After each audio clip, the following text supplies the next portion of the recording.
চলে এসেছিলাম একটা অন্নপ্রাশনের অনুষ্ঠান বাড়িতে। আর সত্যি বলছি, খাবারের আয়োজন ছিল একেবারে রাজকীয়। এমন ভোজন অনেক দিন পরেই খেলাম, এখনও সেই স্বাদ মুখে লেগে আছে। এবারে চলো যাওয়া যাক মেন মেনুতে। শুরুতেই দিয়ে গেছিলো লেবু আর গরম গরম মটরশুঁটির কচুরির সঙ্গে কাবলি ছোলা আর পনির দিয়ে একটা কম্বিনেশান। সত্যি বলতে দুটোর কম্বিনেশানে খাওয়াটাই জমে গেছিলো। আর সাথে সাথে চলে এসেছিলো ফিশ বল, ফিশ চপও বলা যেতে পারে। একদম সুন্দর খেতে, নরম আর কাসুন্দি। তারপরে চলে এসেছিলো সাদা ভাত আর ডাল, আর তার সাথে সাথে চলে এসেছিলো বেগুন সুন্দরী, সুন্দর খেতে। আর উপরে হালকা টক দই লাগানো ছিল।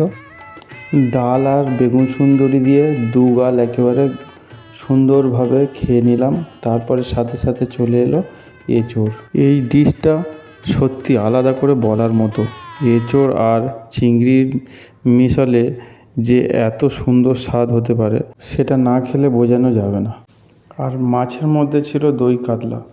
দই ক্রিম গ্রেভিতে কাতলা মাছ একেবারে নরম আর রসালো, মুখে দিলেই গলে যাচ্ছে।